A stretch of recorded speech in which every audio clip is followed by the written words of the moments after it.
All right. Hello, everyone, and welcome back to ReGen Talks, where what you think matters.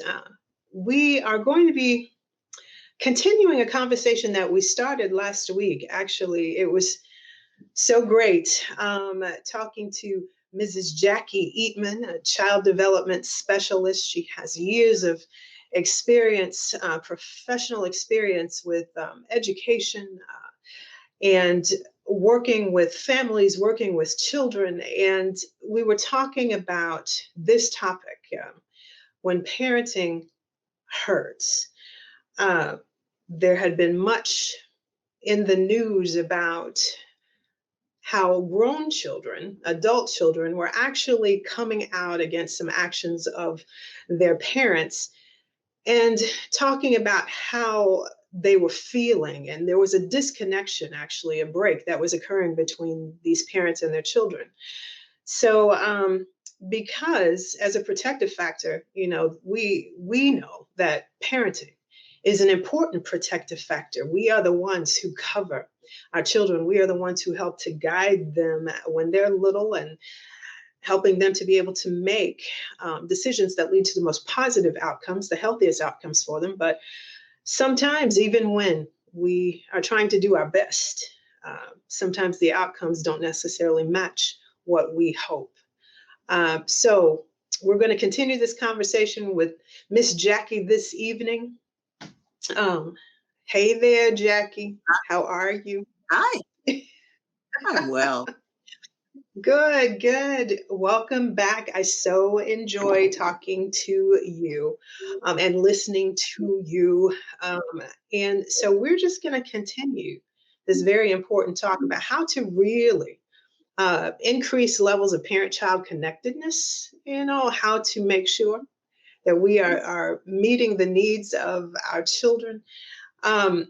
So let's visit for just a second what we had talked about previously, which was how the grown children, again, were coming up against those celebrities and talking about how, they're still hurting, how they felt abandoned, how they felt rejected.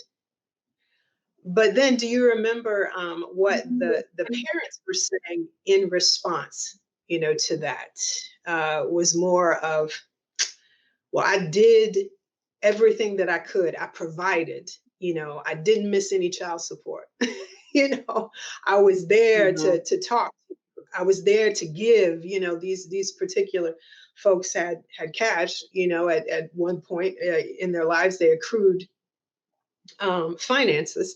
So they were giving things to their children, but there was still something that apparently, wasn't a need that wasn't met. And rather than, leave it at the conversation of these kids are just entitled, which is what people say, I wanted to talk a little bit more about parent-child connectedness in early childhood years and the things that we need to do, for our kids. So let's go there. Okay. You tell me, in your experience as a child development specialist, okay, you tell me what would be your advice to parents as far as what they need to provide for their little ones. Just something simple. I know it's complex, but what is something that's just like a no-brainer? This is what you need to give. Time. Need to give time. Explain that. No, we ain't got time. It feels like we don't. So before I say that, I just wanted to draw some parallels between what we were talking about last week. And so we were looking at Kirk Franklin, DMX, and Brian McKnight. And so one of the things I thought about afterwards is that in each one of those situations, it was men, it was the fathers that we were talking to. It doesn't mean that it doesn't happen with women, but just for what we were talking about. And they were celebrities, which we chose that. And then at DMX's funeral, his daughter spoke, and she had only good, wonderful things to say about her father. And I saw on a lot of the magazine shows, they took their cue from that, and they started praising and giving DMX a lot of credit for for his interactions with his children. I had read he had 10 kids, but they're saying he has 15 kids now. It's 15, yeah. 15 kids now. And so I wonder what the difference is, because his son certainly doesn't say that.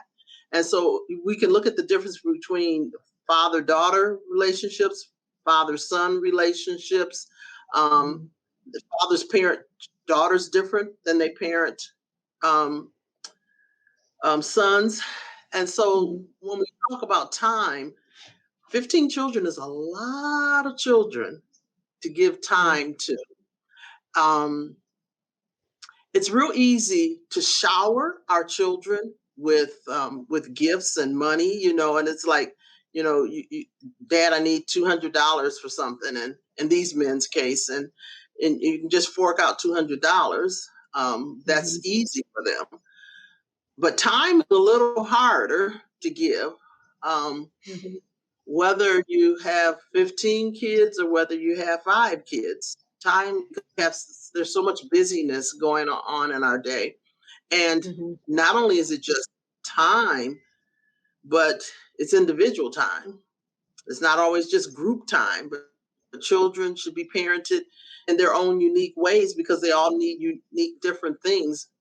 But sitting and giving of yourself, to have those discussions, to have that interaction, to give love and what that child's love language is, priceless. Yeah. Priceless. Yeah, that's good. I'm glad you brought that up, because when you were talking about time, it took me right to the love languages. What are the 5 love languages? One of them is quality time. So if your child, and I had the opportunity to sit down with Dr.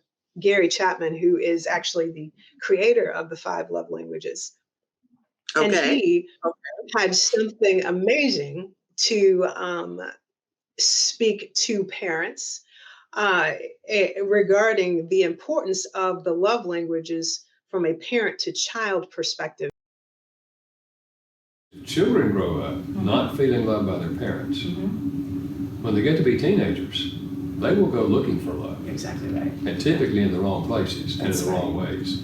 That's why it's so important for parents to understand how to effectively love children. That is, we know parents love children, but not all children feel loved. That's right. And they have to learn how to speak that primary love language and give heavy doses of that. And then you sprinkle in the other 4, for extra credit. But if you don't speak the primary language, that child's not going to feel loved, even though you love them as a parent. Very good. Many of us think it's just about significant others, but it's not. Right. Love languages actually begin in us, or our primary love language shows up around the beginning of adolescence, actually.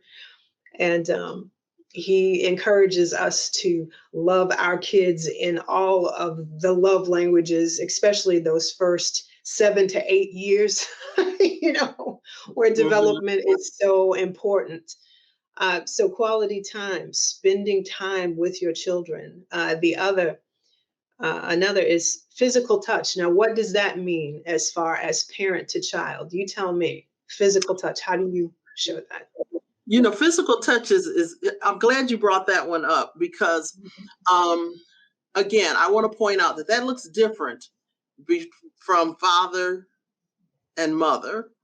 And so one of the boundaries or the rules that I had in my house is that there was no wrestling in my house, because wrestling often turned into fights, because Oh. something got out of control. Something got out of control. So when my son had friends over and that kind of thing, there was no wrestling in my house. But after reading Chapman's book, I understood that sometimes for father and sons, wrestling is that physical touch.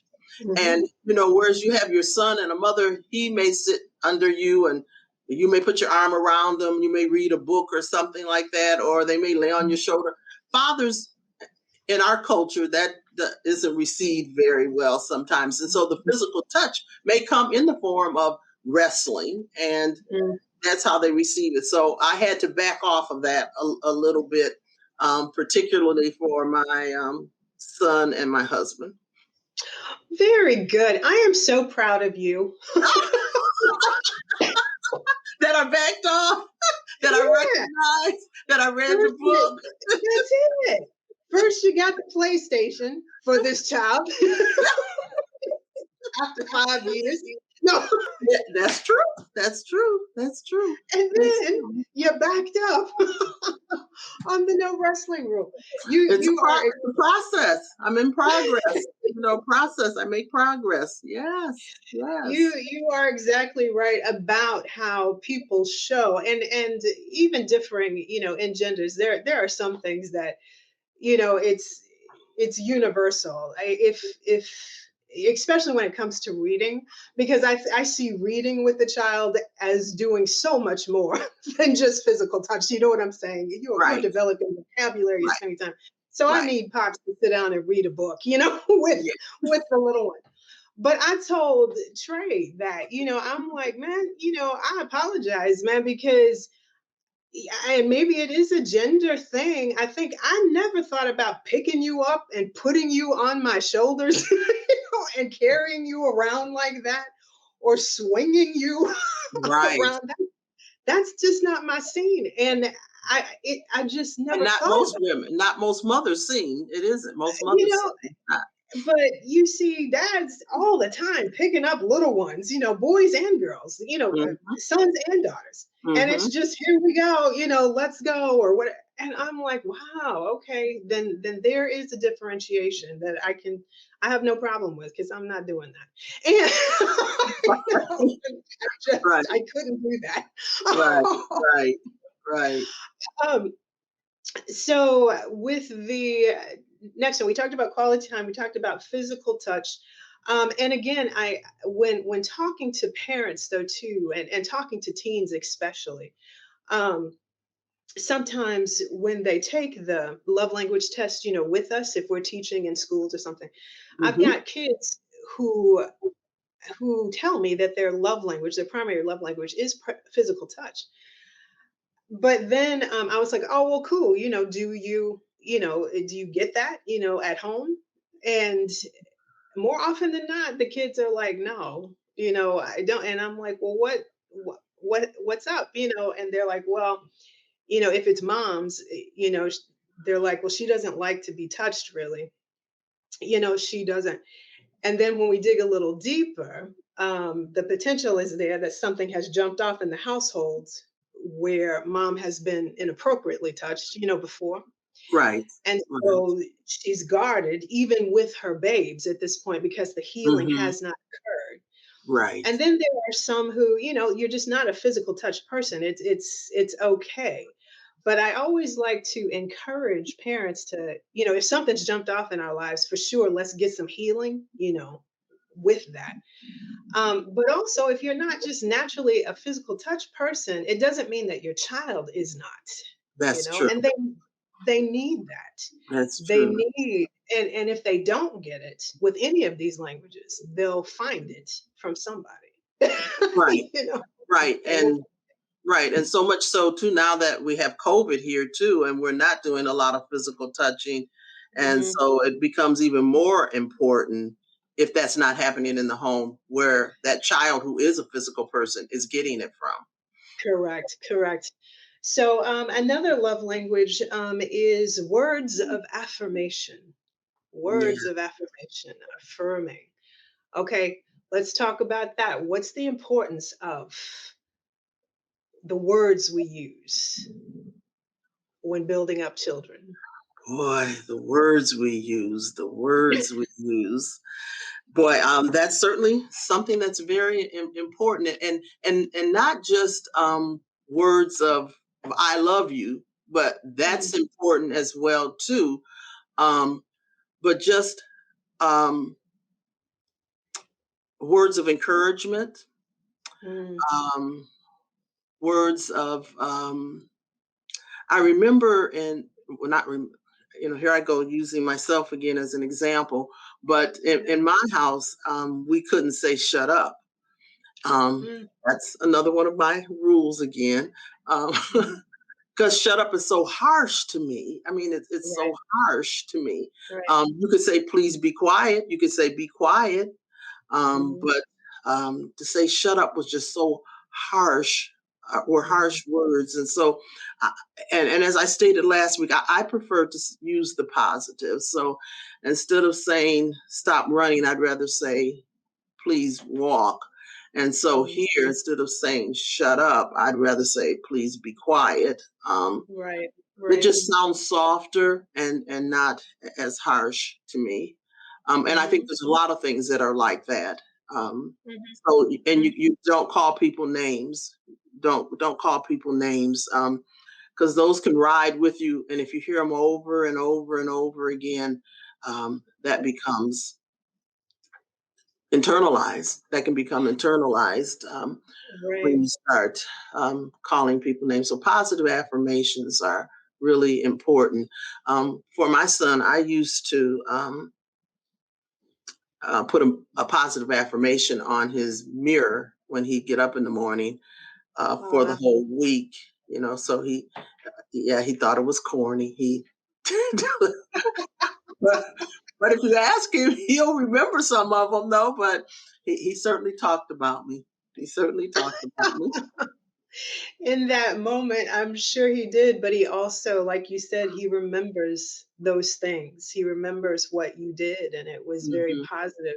We didn't really use the term shut up either, in our household. Okay. Okay. And um, And I there know some was people don't see anything wrong with that at all. Yeah, And that's it. I'm not even sure why we did not. Now that I think about it, I'm just like, I guess it did seem somewhat harsh. We didn't call names either, or saying things like "dog," that's just, you stupid, or that's stupid. right, right. And Can't be that seemed stupid as either. like Right. joking around, but Hmm. when it's over and over and over again, and especially if you have a child who is a words person, Hmm. what we know is that Hmm. those things, even if you're saying it and you're not meaning it to be for real, Right, you're just saying it, it will settle in that child. And it's not a weakness in that child. right, It's right. they're wired to receive that. And then the other thing too is those words sound different coming from someone that you're closest to. So Yeah. if your parent calls you stupid, that Hmm. sounds worse to you than if a friend Yeah. called you You're stupid. right. You're right. So the closer the relationships are to you, the harsher it feels to you Right. to Right. say Good shut up, point. to say you're stupid, to say harsh things instead of something positive. Right. That's very good. Something that you mentioned last week, the stress in one's voice, because Yeah, it's not just the words you say; it's how you you say them. say them right. It's how you say So them. I want to back up to that. You used, and I remember this from one of your activities, the line "Eat your breakfast." Right, right. So okay, uh, say "Eat your breakfast," but say it like you're angry. Eat your breakfast. Oh, okay. Okay. Okay. Now say it like you're happy. Eat your breakfast. Okay. All right. And now say it as someone who is uh disciplining somewhat, because the request has been made, but breakfast is not being eaten. Okay. And you've got to go in like 15 minutes. And I've told him 4 or 5 times, if I've gone that long, Yeah. eat your breakfast in a firm Okay. voice. And I know we're going to talk about this in a little bit, but all of those certainly lend themselves to the different parenting styles too Mhm. that we're Yeah. talking about. No doubt. No doubt.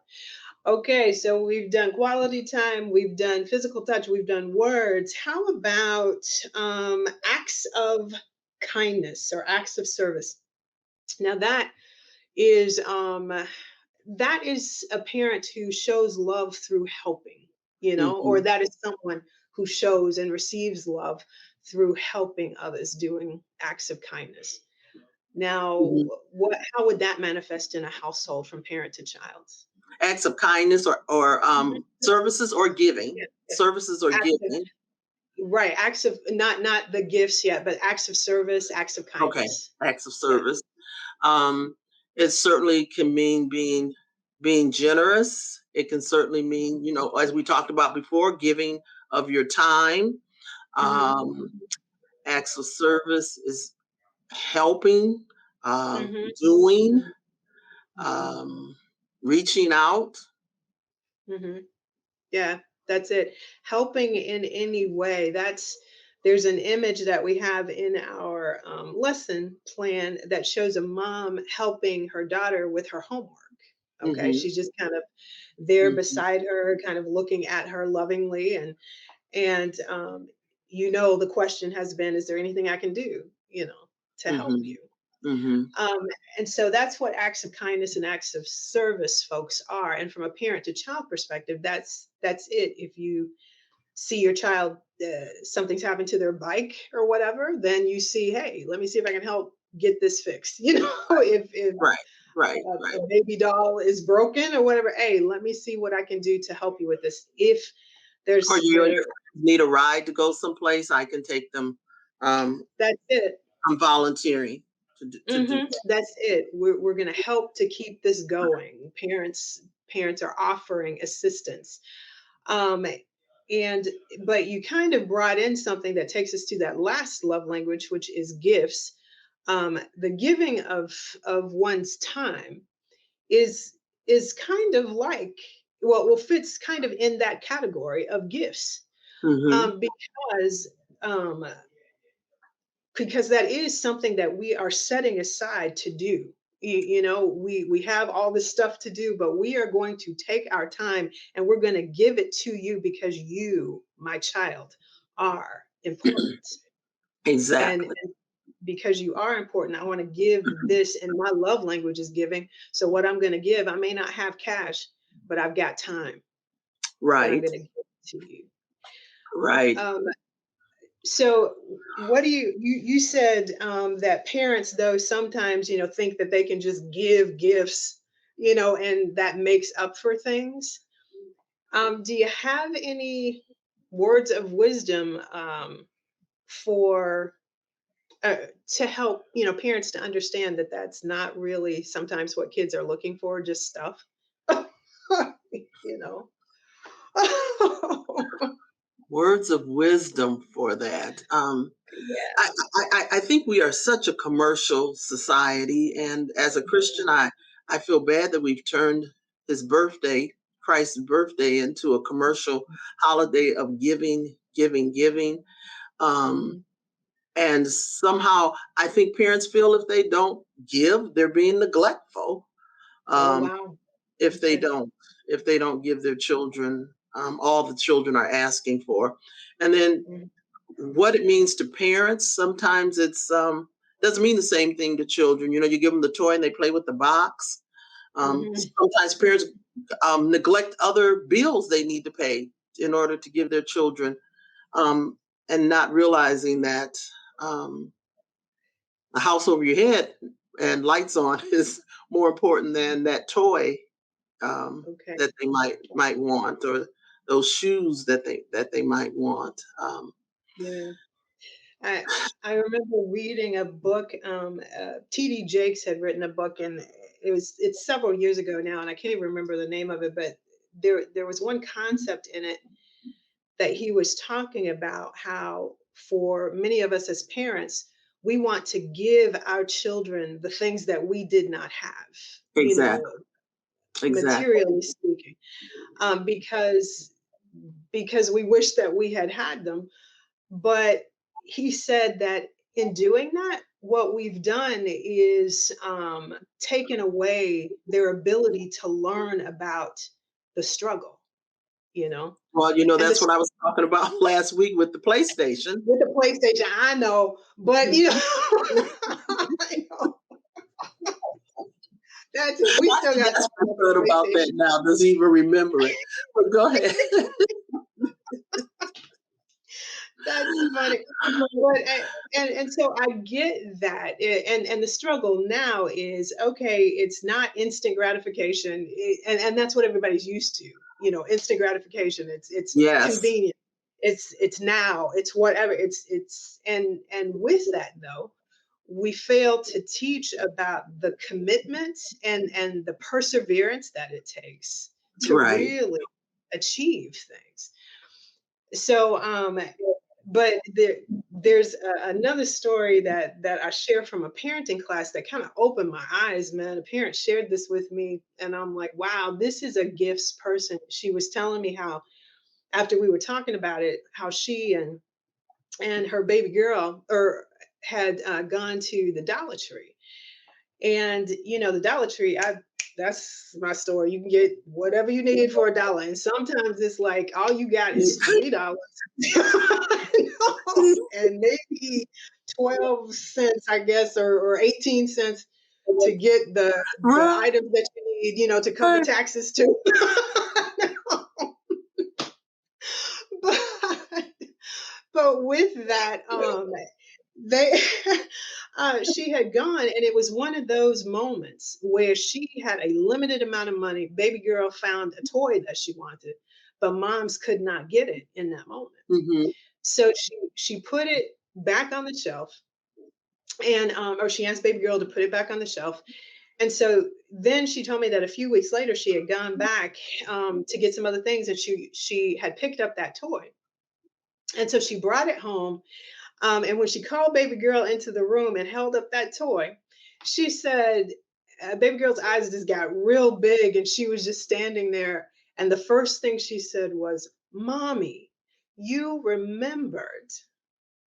Okay. Ugh, it Okay. wasn't, "Oh, I got this toy. Oh, look at this." It was like, "Mommy, Mm-hmm. you remembered."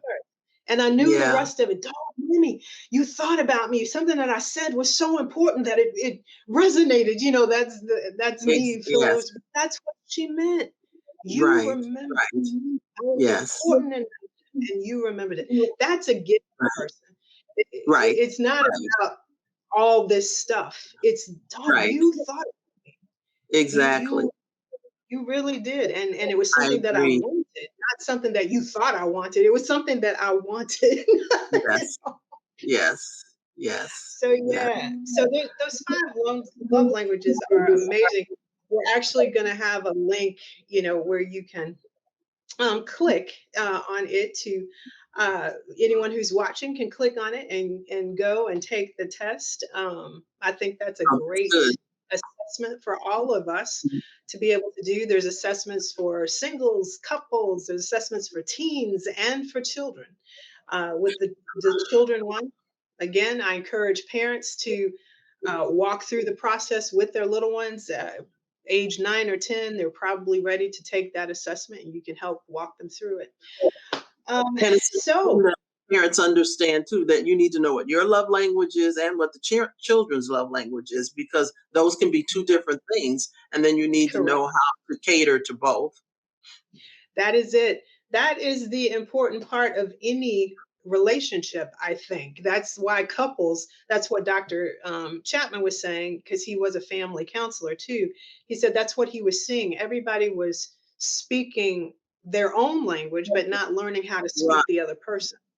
And so Exactly. the same thing is Exactly. true for our children. You know, as they Yes. get older, especially, we need to, as he says, love them in their language, or Mhm. love them in all languages at first. You know, make sure you get a home where the words that you use are life affirming.